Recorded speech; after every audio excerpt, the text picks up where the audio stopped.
अथ पञ्चमो अध्याय।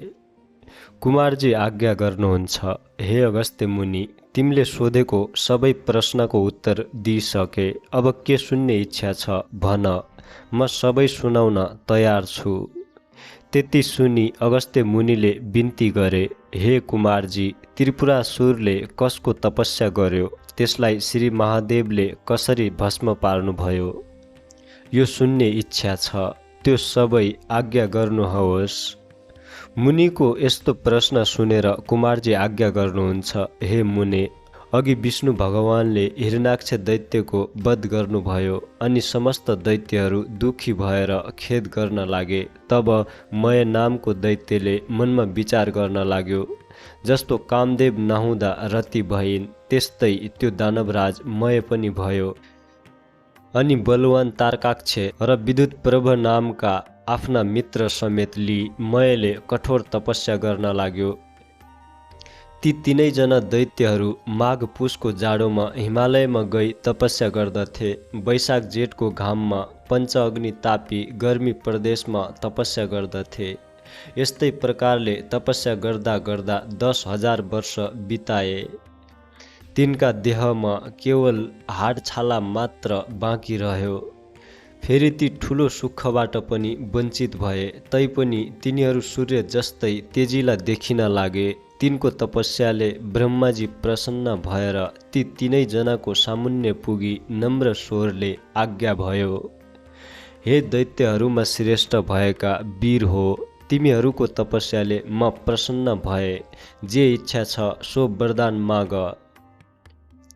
ब्रह्माजीको त्यस्तो वचन सुनेर साष्टाङ्ग दण्डवत गरी केवल घुँडाले मात्र भूमिमा स्पर्श गरी हात जोडेर बिन्ती गरे, हे प्रभु, हजुर प्रसन्न हुनुहुन्छ भने हामीलाई अवध्यत्व कहिल्यै नमर्ने वर दिनुहोस्।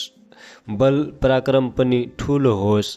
फेरि विमान समान जो हामी 3 पुर बनाउने छौँ त्यसमा मनुष्यको गति नहोस्। हामी ठुला बलवान हौँ, यही वरदान दिनुहोस्। ती दैत्यहरूले त्यस्तो वर मागेको सुनि ब्रह्माजी आज्ञा गर्नुहुन्छ, हे दैत्य हो, त्यस्तो अवध्य वरदान दिन म असमर्थ छु। मृत्युको अवकाश राखेर अर्को वर माग, म दिन्छु, यसमा अन्यथा नमान। ब्रह्माजीको त्यस्तो आज्ञा सुनेर मयले फेरि बिन्ती गर्यो, हे प्रभु, अघि मैले भने जति सबै कुरा होस्। मृत्युलाई ती मैले बनाएका पुरहरू एकै साथमा रहने छैनन्। जब 10,000 वर्ष पुग्ला तब ती पुरको केवल आधा निमेषसम्म मात्र मेल होस् र त्यही आधा निमेषभित्र जो एक बाणले ती तीनै पुरलाई नष्ट गर्न सकोस्, त्यही पुरुष हामीलाई मार्न सकोस्। मयका यस्ता वचन सुनेर तथास्तु भनी ब्रह्माजी आफ्नो लोकतर्फ जानुभयो। तब त्यो मय दानवले संसार नै बस गर्ने इच्छा लिएर आदिकल्पमा 3 पुरको रचना गर्दो भयो। ती 3 पुरमा पहिलो फलामको, दोस्रो चाँदीको र तेस्रो सुनको बनायो। ती 3 पुर आकाशमा सुमेरु पर्वतका टाकुरा हुन्की जस्ता देखिन लागे। ती पुरहरू चन्द्रमाका किरण लाग्नाले अति शीतल भएका, स्थान स्थानमा आँखी झ्यालहरू बनेका, घरका अट्टालिकाहरू पनि अति अग्ला, आँगनहरूमा पनि राम्रा राम्रा देख्दै मनलाई मोह पार्ने शिलाहरूले छापेका, स्थान स्थानमा सुनले मढेका, उत्तम पुरद्वारहरूमा रङ्ग बिरङ्गका रत्न जडेका, मुगा मोती मणिहरू स्थान स्थानमा जडाएर बिजुलीको प्रकाश समान रत्नहरूको चारैतिर प्रकाश फैलिएको बनायो। फेरि चित्र विचित्र प्रकाश फैलाउने गरी हीरा मोती आदि रत्न जडेको, वायुको वेग लाग्नाले फरफराएका पताकाहरूले शोभायमान भएका घरहरूका पङ्क्तिहरू पनि रत्न समूहका थुप्रा नै हुन्की भन्ने भान पार्ने फराकिला मार्गहरू पनि सिँगारिएका अत्यन्त राम्रा पुर तयार गरायो। घर महलहरू पनि अनेक रङ्गका मन हरण गर्ने रत्नहरूले सुशोभित, ध्वजा पताकाहरूले सिँगारेर ती विमान जस्ता 3 पुरलाई शोभायुक्त बनायो। अनेक रत्न जडेका गमलाहरूमा रङ्ग बिरङ्गका जात जातका उत्तम सबै ऋतुमा फुल्ने फुल र त्यस्तै 6वटै ऋतुमा फल्ने फलका वृक्षहरू लगायो। तलाउहरू पनि अनेक प्रकारका कमल कमलिनी कुमुदिनीका पुष्पले शोभायमान भएका तयार गरायो। यस्ता प्रकारले त्रिपुरवासीहरूको शोभाले युक्त महल तयार भयो। फेरि मयूर डाँफे आदि उत्तम पक्षीगणले युक्त र पुरुषका नङ लाग्नाले जसका पयोधरका गोलाकार घेरामा अर्धचन्द्राकार घाउ लागेका कलश जस्तै उत्तुङ्ग ठडिएका कुच भएका मदिराले राता राता आँखा भइरहेका लाजले मुसुक्क हास्य गर्ने लोलिएका नेत्र भएका यस्ता अनिन्द सुन्दरीहरूले व्याप्त भएको त्यो त्रिपुर परैबाट पनि अत्यन्त रमणीय देखिन लाग्यो। यस्तो त्रिपुर मध्ये जो फलामको थियो त्यो मयले तारकाक्ष नामको आफ्नो मित्रलाई दियो। अर्को चाँदीको जुन सुन्दरपुर थियो त्यो विद्युत प्रभालाई दियो। जुन सुवर्णले बनेको सबैभन्दा उत्तम पुर थियो त्यो मयले आफूले लियो। अनि त्यो त्रिपुर दैत्यपति मय मन्त्रीवर्गले शोभायमान भयो। त्यो दैत्यराज आफ्ना शत्रुहरू र तिनका सेनालाई परास्त गरेर आफ्ना हितैषी ब्राह्मण वर्ग र भृत्य वर्गले सहित भई आफ्ना आफ्ना सुन्दरी स्त्रीहरू साथमा लिई रहँदा स्वर्गको भन्दा पनि बढ्ता सुख भोग गर्न लाग्यो। अनि तिनै लोकका आनन्दलाई ध्वंस गर्न लागे। साथै अभिमानले भरिएर देवताहरू सबै विजित भए भन्ने मनमा ठान्न लाग्यो। तिनीहरूलाई मार्न लागे। उनका बगैँचाका असल असल वृक्ष र बिरुवाहरू उखेली फाल्न लागे। केही आफ्ना बगैँचामा लगी सार्न लगाए। यसरी देवताहरूलाई दुःख दिएको निकै समय व्यतीत भयो। तब तिनीहरूदेखि सबै देवताहरू क्रोधित भई ब्रह्माका सामु गई त्रिपुर निवासी दैत्यहरूको सारा अन्याय उपद्रव विस्तार गर्दा भए। अनि ब्रह्माजीले समस्त देवतालाई शान्त गराई आज्ञा भयो, हे देवगण हो, त्रिपुरासुर दैत्यहरू बडा बलवान छन्। तिमीहरूद्वारा तिनको नाश हुन सक्दैन। तसर्थ नारायण आदि सकल देवता अब महादेवका शरणमा जाउँ। उनैले हाम्रो उद्धार गरिदिन्छन्। उनले हाम्रा शत्रु ती दैत्यहरूको अवश्य नाश गर्नेछन्। ब्रह्माजीको त्यस्तो हित वचन सुनेर स्वीकार गरी ब्रह्मा विष्णु इन्द्र यम चन्द्र कुबेर वायु समेत सबै देवता ब्रह्मालाई अघि लगाई कैलाश पर्वतमा पुगे। त्यहाँ महादेवको दर्शन पाई हात जोडेर स्तुति गर्न लागे। हे पिनाकधारी, हे चन्द्रमौले, हे त्रिलोकेश, हे अमित पराक्रमी, हजुरलाई कोटि कोटि नमस्कार। हे चन्द्रशेखर, हे त्रिलोकदेव, हे चन्द्रमौली जटाजुटधारी नीलकण्ठ, हजुरलाई कोटि कोटि नमस्कार। संसारलाई शरण लिने, नन्दीलाई वर दिने, देवताका पनि देवता यस्ता हजुरलाई कोटि कोटि नमस्कार। थोरै सेवाले पनि प्रसन्न भएर वर दिने, यज्ञका मालिक, हिमालयमा निवास गर्ने यस्ता हजुरलाई कोटि कोटि नमस्कार।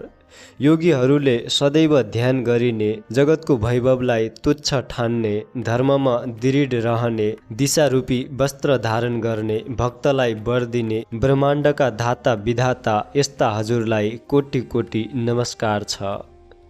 सूर्य, चन्द्र, इन्द्र, वायु आदि देवताको सृष्टि र पालन गर्ने यस्ता हजुरलाई कोटि कोटि नमस्कार। सूक्ष्म भन्दा पनि अति सूक्ष्म कालस्वरूप नित्य स्वरूप धारण गर्ने यस्ता हजुरलाई कोटि कोटि नमस्कार। पर भन्दा पनि पर परब्रह्म स्वरूप शङ्करलाई कोटि कोटि नमस्कार छ। सारा ब्रह्माण्ड धारण गर्ने सूर्य, चन्द्र, वायु, अग्नि र जल एवं आकाशको रचना गर्ने यस्ता हजुरलाई कोटि कोटि नमस्कार छ। हे सौम्य, हे पुरुषोत्तम, हे वपुष्मान, त्रैलोक्यको सृष्टि स्थिति संहार गर्ने यस्ता हजुरलाई कोटि कोटि नमस्कार छ। पुषाको दाँत भाँच्ने, दक्षको यज्ञ नाच्ने र कामदेवलाई भस्म पार्ने यस्ता हजुरलाई कोटि कोटि नमस्कार छ। सुरासुरका उत्पन्नकर्ता, यज्ञका हर्ता धर्ता, हे शिखण्डी, हे नीलकण्ठ, हजुरलाई कोटि कोटि नमस्कार छ। निरन्तर सुधा स्वरूप, पार्वतीका भर्ता, गणेश कुमारका पिता, हजुरलाई कोटि कोटि नमस्कार। सदा मोक्ष रूप वरदान दिने, हे भीष्मेश्वर, हे ब्रह्मात्मन, हे वरदाता, हजुरलाई कोटि कोटि नमस्कार छ। हे योगेश्वर, हे चण्डीश्वर, हे रुद्र, हे सर्व, हे शम्भो, हे भीम, हे ईश्वर, हजुरलाई कोटि कोटि नमस्कार छ। हामीदेखि प्रसन्न हुनुहोस्। देवताहरूले कातर भएर यस्तो स्तुति गरेको सुनि तिनका मनको भाव जानी शिवले आज्ञा गर्नुभयो, हे देवता हो, जे इच्छा छ सो वर माग। मैले नदिइने संसारमा केही वस्तु छैन, म इच्छा पूर्ण गर्न तयार छु, जे इच्छा छ निशङ्क भएर माग। महादेवको यस्तो आज्ञा सुनि प्रसन्न भएका देवताले विनम्र स्वरमा बिन्ती गरे, हे प्रभु, ब्रह्माको वरले उत्तम भएका मय आदि दानवले हाम्रा उर्वशी, मेनका आदि अप्सराहरू बल जफत लुटेर लगे। नन्दवनका असल असल बोट बिरुवा पनि कति उखेलेर नासे, कति आफ्ना घर ओसारे। देवताको नाश गर भन्दै हामीलाई अनेक तरहको कष्ट दिइरहेका छन्, अमरावतीबाट पनि निकालियौँ। भगवान, ती दैत्यको संहार गर्न ब्रह्मा विष्णु पनि समर्थ छैनन्। हे ईश्वर, अब जसरी हामी देवताहरूको भलो हुन्छ सोही वरदान बक्सियोस्। त्यति सुनि शिवजीले फेरि भन्नुभयो, हे देवता हो, तिमीहरू मेरो रुद्र तेजको एक अंश धारण गरी रुद्र तेजोमय रूपले ती दानवहरूको संहार गर। शिवजीको त्यस्तो वचन सुनि देवताहरूले फेरि बिन्ती गरे, हे भगवान, हामी हजुरका तेजको 1000 अंशको एक अंश पनि धारण गर्न समर्थ छैनौँ भने रुद्र तेज धारण गर्ने कुरा त परै रहोस्, हेर्ने शक्तिसम्म पनि हामीमा छैन।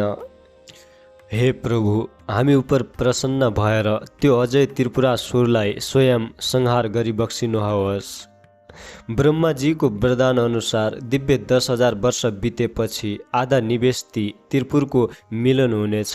त्यही आधा निमेष भित्रमै त्यो त्रिपुरलाई जसले एकै बाणले भस्म पार्ला उसैद्वारा ती दैत्यहरूको संहार होला, अन्यथा तिनको मृत्यु हुने छैन। हे शशि शेखर, हामीदेखि प्रसन्न भई त्यो पापिष्ट त्रिपुरासुरको नाश गरिदी बक्सियोस्। देवताहरूको त्यस्तो प्रार्थना सुनि शिवजीले फेरि आज्ञा भयो, हे देवता हो, त्यस्तो अभेद्य त्रिपुर छ भने तिमीहरूको हितका निम्ति म एउटै बाणले ती तीनै पुरलाई भस्म पारिदिनेछु। त्यस्ता अजय दानवहरूका साथ युद्ध गर्दा मेरो शक्ति थाम्न सक्ने हिमालय समान मेरो निम्ति एउटा रथ तयार पार, अनि म युद्धमा जानेछु। महादेवको यस्तो आज्ञा सुनि प्रसन्न भएका देवताहरूले प्रणाम गरेर हवस् भनी तत्काल विश्वकर्मालाई डाकी महादेवको निमित्त समस्त देवता रूपी अवयव भएको सुवर्णमय रथ तयार पारे। त्यस रथका दुवै पाङ्ग्रा सूर्य चन्द्र भए। दक्षिण पाङ्ग्रामा 12 सूर्य भूषण गराइयो, बायाँ चक्रमा 27 नक्षत्र र 16 कलाभूषण बनाइयो। 6 ऋतु रथका दायाँ बायाँ राखिए। आकाशको गजुर र पाङ्ग्रा अड्याउने दण्ड मन्द्राञ्चलको बनाए। अयन र संवत्सर रथका बेग भए। 4 समुद्र रथका कुण्डलिका भए। गङ्गादि समस्त तीर्थ राम्रा राम्रा वस्त्र आभूषण पहिरी स्त्री रूप धारण गरेर हातमा चमर लिई रथमा उभिए। सारथी स्वयं ब्रह्माजी बने। ब्रह्मा स्वरूप ओमकारको कोर्रा बनाए र विन्ध्याञ्चलको छत्र निरूपण गरे। मन्द्राञ्चलको पार्श्वदण्ड बनाए। सरस्वती घण्ट भइन्। श्री नारायण अग्नि बाणको टुप्पो भए। 4 वेद नै 4 घोडा भए। ताराहरू घोडाका गहना भए। हे अगस्त्य मुनि, यसरी समस्त वस्तु त्यस रथका अवयव भए। यसरी जब धनु बाण सहित रथ तयार भयो तब पृथ्वी र आकाश कम्पित पार्दै भगवान शिव त्यस रथमा आरूढ हुनुभयो। त्यस रथका अघि पछि शिवका गणहरू शङ्कुकर्ण, चण्डेश्वर, गणेश, नन्दी आदि प्रथम गणहरू शूल, पट्टिस आदि अनेक शस्त्र अस्त्र लिएर शङ्ख, भेरी, मृदङ्ग आदि बाजा बजाउँदै महादेव माथि अनेक थरीका पुष्पको वर्षा गराउँदा भए। त्यस बेलाको रुद्र तेज सहन गर्न नसकी समस्त देवता मोहमा प्राप्त भए। महादेवले देवताहरूको त्यस्तो स्थिति देखि आफ्नो तेज खिची केही कम पार्नुभयो अनि देवताहरू रुद्र तेज सहन गर्नमा किञ्चित समर्थ भए। त्यसपछि नारद मुनि ती दैत्यहरू कहाँ गएर भन्न लाग्नुभयो, हे दैत्यराज, देवताहरूको स्तुतिले प्रसन्न भएका महादेव स्वयं तिमीहरूको संहार गर्न भनी आइरहनु भएको छ। अब तिमीहरूको जो इच्छा छ सो गर, नभए तिमीहरूको अविलम्ब नाश हुनेछ। नारदजीका यस्ता वचन सुनि दैत्यराज मयले आफ्ना मित्र तारकाख्य, विद्युतमाली र अन्य योद्धाहरूलाई डाकी नारद मुनिले आज्ञा भएको सबै कुरा विस्तारले सुनायो। अनि दानवमा उत्तम बलवान भएको तारकाख्यले भन्यो, हे राजन, किन चिन्ता गर्नुहुन्छ? देवताहरू यथार्थ रूपमा हाम्रा बद्ध छन्। यो त्रिपुर भेदन गर्ने कसको पराक्रम वा शक्ति छ? यदि समस्त देवता, यक्ष, गन्धर्व, किन्नर आए पनि यो त्रिपुर अभेद्य नै रहनेछ। फेरि शत्रुलाई जित्न साम, दाम, दण्ड, भेद आदि अनेक किसिमका नीति छन्। अत जित्ने इच्छा भएका बलवान शत्रुलाई आफ्नो पराक्रमद्वारा दण्ड दिनु नै उचित छ। वीर तारकाख्यको यस्ता कुरा सुनि विद्युतमाली भन्न लाग्यो, हे राजन, श्रीहीन र बलहीन देवता कुनै प्रकारले पनि हामीसित युद्धमा अगाडि आउन सक्दैनन्। यदि कोही मूर्खता गरेर हामीसित युद्ध गर्न अघि पर्छ भने त्यो अवश्य क्षयमा प्राप्त हुनेछ। यसमा संशय छैन। हे राजन, यसमा चिन्तित हुनुपर्ने केही कुरा छैन। एकमत भएर युद्ध गरौँ अनि समस्त देवतालाई जितेर इन्द्रको पद पनि भोग गर्नुहोस्। फेरि अघिका हिरण्याक्ष र हिरण्यकशिपुको पद पाई चौथो भुवनको अकण्टक राज्य भोग्नुहोस्। विद्युतमालीका त्यस्ता कुरा सुनेर मयले शान्त स्वरमा भन्यो, हे दैत्य हो, सुन्यौ, अब हाम्रो नाशको बखत आइपुग्यो। यति भनेर देह कम्पित पार्दै र शिर हल्लाउँदै फेरि भन्न लाग्यो, जो शत्रु आफूभन्दा बलियो वा निर्बल छ भने त्योसित साम, दाम, दण्ड, भेद आदि नीतिको प्रयोग गर्न सकिन्छ। तर यी त सम्पूर्ण जगतका स्वामी श्री महादेव हुन्। उनी दानव र देवताभन्दा धेरै बढ्ता श्रेष्ठ छन्। यदि देवताको हितका लागि उनी स्वयं हामीलाई मार्न आइरहेका छन् भने यसको त कुनै पनि उपाय छैन। केवल महादेवको नगिच गई उनलाई नमस्कार गरौँ भन्ने मेरो यो अन्तिम निर्णय हो। यदि हामी उद्दण्ड झैँ कठोरता धारण गरेर उनका सामु युद्ध गर्न गयौँ भने केवल उनको हेराइ मात्रले नै भस्म हुनेछौँ। ब्रह्मादि देवता पनि दुखी भएर जसका शरणमा जान्छन्, आज उनै ईश्वर हाम्रो नाश गर्न आइरहेका छन् भने हाम्रो के गति होला भन्न सकिन्न। जो क्षण मात्रमा सम्पूर्ण सृष्टि पालन र नाश गर्न सक्दछन्, फेरि जो जगतका कारण र मुक्तिदाता पनि हुन्, ती महादेवसित युद्ध गरेर हामी कसरी जित्ने आशा गर्न सक्दछौँ? हे वीर हो, हाम्रो विधिहीन तपले के हुन सक्दछ? फेरि त्यसको फल हामीहरूले धेरै वर्षसम्म भोग गरिसक्यौँ। अत म भन्दछु, हे दानव वीर हो, तिमीहरू सबै यतिखेर कालले प्रेरित छौ, त्यसै कारण युद्ध गर्न तम्सिरहेका छौ। मयको त्यस्तो कुरा सुनि नारद मुनि उन्मत्त दैत्यहरूको मृत्यु रूप यो कुरा भन्न लागे, हे दानवराज, अब तिमीहरूको तपस्याको फल सकियो। यदि सङ्ग्राममा पछि हटेर नपुंसक झैँ देवताहरूको शरणमा जानुभन्दा त सङ्ग्राममा लडी वीरगति पाउनु नै उत्तम ठान्दछु। यदि शिवका हातबाट मर्न पायौ भने उनका प्रथम गणको अधिपति पनि हुन सक्दछौ। सङ्ग्राम नगरेर शरण पर्न गयौ भने पनि देवताको हितका लागि तिमीहरूलाई नमारी छाड्ने छैनन्। फेरि दानवहरूका राजा वीर पराक्रमी भएर पनि कायरतातिर लाग्नु उचित छैन। कायरदेखि शिवजी प्रसन्न हुँदैनन्, बरु युद्धमा पराक्रम देखाउने वीरदेखि प्रसन्न हुनेछन्। अत किन नलड्ने, अवश्य लड। यदि संयोगले जित्यौ भने तिनै लोकको सुख भोग गरौला।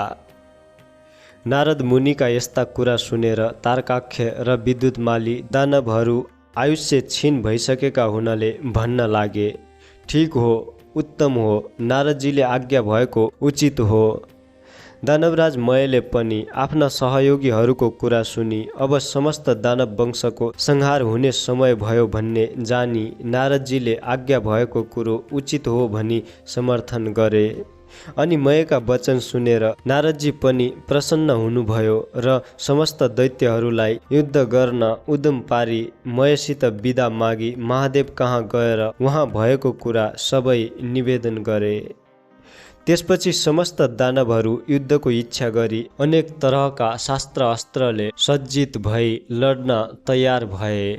बलनाम, नेमिनाम, बानासुर, तारकाख्य, विद्युतमाली आदि प्रधान दानवहरू पनि युद्धको निश्चय गरी राजा मयका सामुन्ने आई अनेक प्रकारले सिंहनाद गर्दै गर्जन थाले।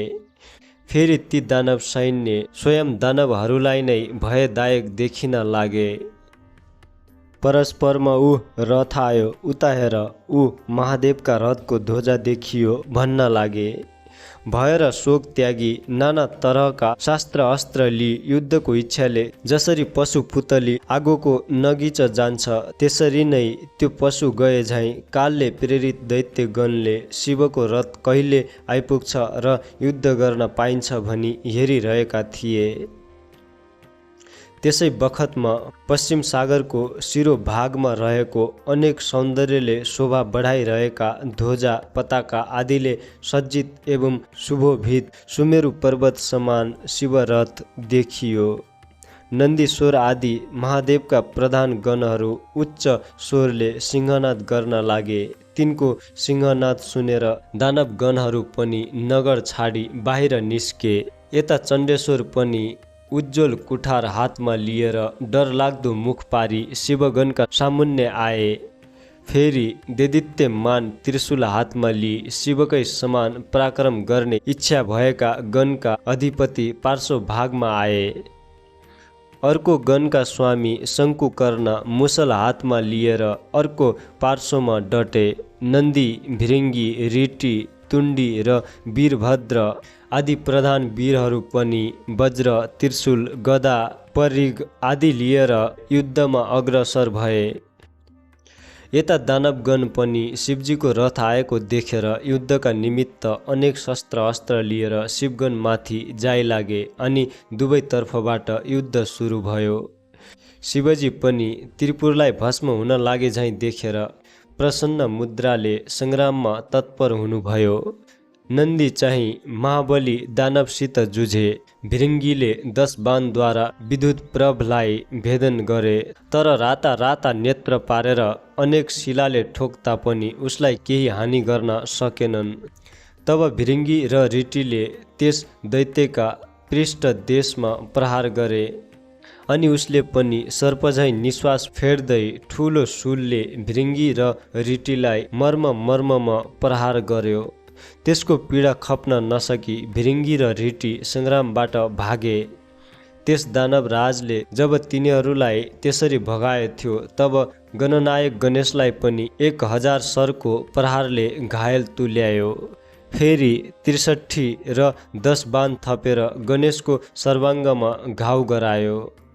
बैरीको त्यस्तो अदम्य साहस देखेर गणेशजी पनि रिसाई सुड लामो पारेर त्यस दानवको घाँटीमा बेरी बेस्सरी निमोठी। मत्ता हात्तीले तलाउमा फुलेको कमलको पुष्पलाई सहजै उखेलेर फाले झैँ गरी विद्युत प्रभ दानवको शिर उखेलेर फालिदिए अनि गलाबाट छुट्टिएको उसको शिर सरोवरबाट छुट्टिएर हात्तीका दाँतमा अड्केको कमलको पुष्प झैँ शोभित भयो। त्यो देखेर भिरिङ्गी र रिटीले अनेक स्तुति गान गरे। अनि नेमिनामा र बलनामा दुवै दानव रिसाए गणनायक गणेशका सर्वाङ्गमा बाण हानेर घाउ लगाउन थाले। ती दानवलाई शङ्कुवर्णले बीचमै रोकेर तिनका रथ, सारथी, ध्वजा र घोडा सबै काटी मारी विरथी गराए। ती दुवै दानव पनि तत्काल अर्को रथमा चढेर आई चण्डेश्वर र गणनायकका सबै अङ्गमा अनेक बाण प्रहार गरी घाउ पारिदिए।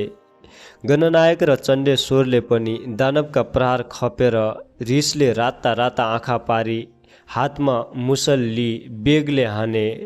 त्यसको चोट खप्न नसकी दुवै दानव यमराजको नगरमा पुगे। त्यसपछि त्रिपुर निवासी ठुला ठुला जो योद्धाहरू थिए ती सबै रिसले चुर भई एकसाथ निस्केर वज्र, त्रिशूल, परिघ, कुठार आदि अस्त्र लिई शिवजीका गणमाथि जाइ लागे। यसरी परस्पर घोर घमासानको सङ्ग्राम चल्न लाग्यो। महादेवको आज्ञा पाएका शिवगणहरू पनि गजराजले कदलीवन ध्वस्त पारे झैँ र उन्मत्त सिंहले मृगहरूलाई भर्काए झैँ ती दानवहरूलाई छिन्न भिन्न पारी मार्न लागे। ती दैत्यहरूमा कसैका शिर छैनन्, कसैका गिड छैनन्। त्यस युद्धमा रगतको नदी बगे झैँ भयो। वायुको बेगले छिन्न भिन्न भएका मेघ झैँ र वज्रको चोटले धुलो भएका पर्वतका शिखर जस्तै लड्दै पश्चिम समुद्रमा गिर्दै गए। जब नेमिनामा र बलनामा वीरलाई शङ्कुकर्णले मारे भन्ने सुनेपछि तारकाख्य नामको दानव रिसाएर गणनायक माथि झम्टियो र अनेक बाण प्रहार गरेर घायल पारिदियो। तब शङ्कुवर्णले पनि त्यसका प्रहार खपेर त्यसको शिरमा मुसल बजारी उच्च स्वरले सिंहनाद गरे अनि त्यो दानव केही बलहीन भएर गिर्ला जस्तै देखियो। अनि निर्धक्कसित त्यसका छातीमा भाला प्रहार गरे। त्यस चोटले दानव भूमिमा लड्यो तर तुरुन्त उठेर चक्र लिई गणनायक माथि प्रहार गर्यो। अनि शङ्कुकर्णले रिसाई साह्रै पीडा पर्ने गरी मुट्कीले हिर्काए। त्यो चोटले दानव फन्न घुमेर ढली मूर्छा पर्यो र दिव्य आयुधहरू त्याग्दो भयो। अनि त्यो चोट खप्न नसकेर मृत्युमा प्राप्त भयो। त्यसरी उसलाई गिरेको देखेर उठाई राजा मयको भवनमा लगेर सारा स्थिति सुनाउँदै अनेक किसिमले विलाप गर्न लागे। त्यसरी रोई विलाप गर्न लागेका दानवहरूलाई मयले राम्ररी बुझाइ भने, हे दानव हो, मेरो घरमा अमृतको कुण्ड छ, त्यसैमा चोबी मरेका जति सबै दानवलाई बचाओ। त्यति सुनेपछि जो आज्ञा भनी प्रसन्न मनले मरेका तारकासुरलाई अमृतमा चोभेर बचाए। मरिसकेका वीरलाई पनि जीवन प्रदान गरे भन्ने खुसीले राजा मयलाई सबैले बारम्बार प्रणाम गरे। त्यसै गरी मरेका अरू दानवहरूलाई पनि जीवित पारे। अनि त्यो तारकाख्य पहिले भन्दा पनि दोब्बर साहस र शक्तिका साथ सङ्ग्राममा आयो। ब्रह्माजीले त्यसलाई देख्न साथ आफ्नो दाहिने हातको औँलाले सङ्केत गरेर श्री महादेवलाई विनयपूर्वक भन्नुभयो, हे ईश्वर, त्यो दानव अघि नै मरिसकेको थियो तर अहिले फेरि बाँचेर लडाइँमा आयो। मयका घरमा अमृतको कुण्ड छ, त्यसले मरेका समस्त दानवलाई बचाउने छ। अत हे शिव, त्यसका घरमा अमृत रहेसम्म मरेका दानवलाई बराबर बचाइरहनेछ। यसकारण एक बाण प्रहार गरेर त्यो अमृत शोषी लिनु पर्दछ। ब्रह्माजीको वचन मानेर शिवले एक बाण प्रहार गरी सारा अमृत शोषी लिनुभयो। ब्रह्माजीले फेरि विनयपूर्वक बिन्ती गरे, हे प्रभु, अब त्यो बाण प्रहार गर्नुहोस्। मैले त्रिपुरसितको युद्ध अगाउन्जी देखेँ। लड्दा लड्दा आज 1000 वर्ष बितिसक्यो तर त्यसको नाश हुन सकेन। अब त्यो बाण शीघ्र छाड्नुहोस् अनि बैरीको नाश होला। ठिक उसै बेला ती 3 पुरहरू आधा निमेषसम्म जोरी फेरि छुट्टिने छन्। ती पुरहरू एकपल्ट जोरिएर छुट्टिएपछि जति बाण प्रहार गरे पनि सफलता प्राप्त हुन सक्दैन। हे प्रभु, मेरो प्रार्थना स्वीकार गरी बक्सिन्छ भने तत्काल बाण प्रहार गरेर यस त्रिपुरलाई नाश गर्नुहोस्। ब्रह्माजीको त्यस्तो विनययुक्त कुरा सुनि ठीक हो असल हो भनी त्यो अग्नि सोमयुक्त उग्र बाण धनुषमा चढाई धनुलाई तल माथि झुकाई दिव्य 10,000 वर्ष पुग्न साथ आधा निवेश आँखा झिम्म गरेर उघारे जति समयको लागि त्रिपुर जोरियो। तब महादेवले आफ्नो योग बलले जोरिनुलाई निश्चल पारिदिनु भयो अनि जसको टुप्पामा अग्नि सोम स्थित थिए त्यो नारायण रूपी बाण शिवले प्रहार गर्नुभयो। त्यो बाण छुट्न साथ त्रिपुरको भव्य महलहरूमा आगो लागेर चारैतिर डढ्न थाल्यो। धिक धिक कष्ट कष्ट भन्ने शब्द सुनिन लाग्यो। महादेवले तत्काल नन्दीलाई भन्नुभयो, त्यो मय दानव मेरो प्रिय भक्त छ, त्यसलाई अग्निले नडढाउन्। श्री महादेवको त्यस्तो आज्ञा पाउन साथ वायु रूप भई बाण भन्दा पनि वेगले गई मयको घरमा नन्दीले देखे। राजा मय शिवलिङ्ग सामुन्ने राखी उनकै ध्यान गरिरहेको छ। तब नन्दीले मयलाई भने, अग्निले तिमीलाई जलाउने छैनन्। मयले तुरुन्त नन्दीलाई प्रणाम गरे। त्यसै बेला अग्नि पनि आइपुगे र नन्दीले शिवको आज्ञा अग्निलाई सुनाइदिए। तब अग्निले मय दानवतिर फर्केर भने, हे शिवभक्त, अब तिमी यो नगर छोडेर तुरन्त जाऊ। मयले जो आज्ञा भनेर सुवर्णको शिवलिङ्ग बोकी तत्काल पाताल गए।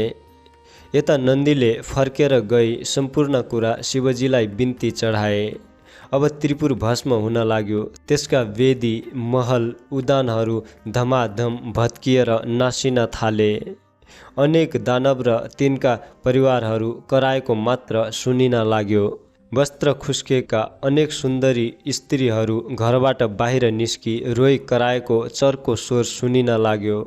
अग्ला अग्ला महल र विमानहरूमा रहेका कठोर र उच्च स्तन भएका मदले विहिल नेत्र भएका आफ्ना आफ्ना पतिका अत्यन्त प्रिय नारीहरू अग्नि बाणले डराई घर घरमै यताउता दगुर्न र कराउन थाले।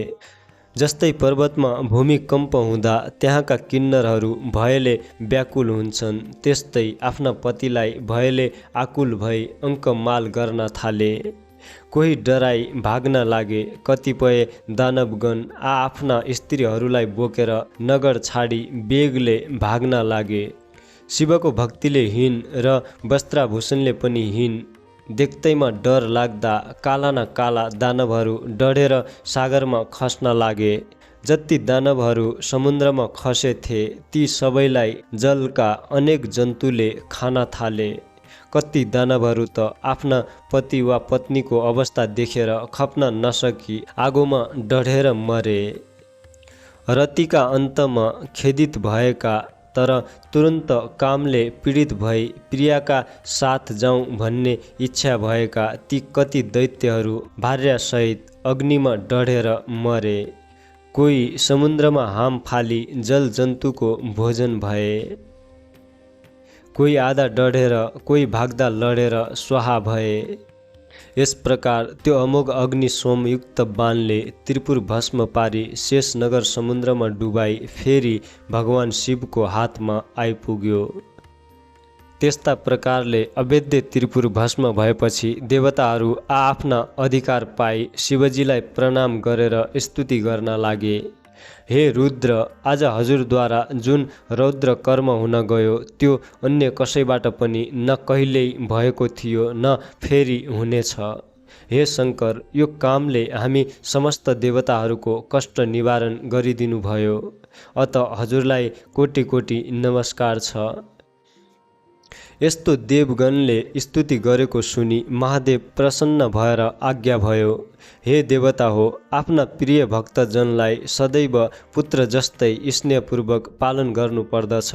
आज त्रिपुरवासी दानवहरूको संहार हुन गएकोले तिमीहरूको इच्छा पूर्ण भयो। अब तिमीहरू खुसी साथ आफ्ना आश्रममा जाओ।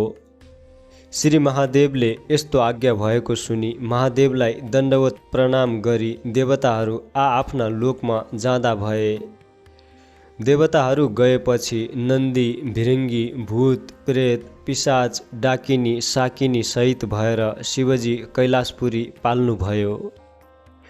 हे अगस्त्य मुनि, यो सहसा कसैले वर्णन गर्न नसकिने त्रिपुर दाह मैले सुनाए।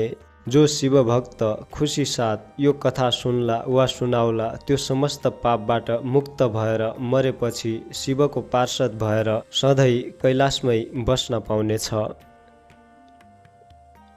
इति श्री स्कन्दपुराणे केदारखण्डे माघमाहात्म्ये कुमार अगस्त्य संवादे श्री स्वस्तानी परमेश्वर्या व्रतकथा त्रिपुरदाह वर्णनम नाम 5मो अध्याय।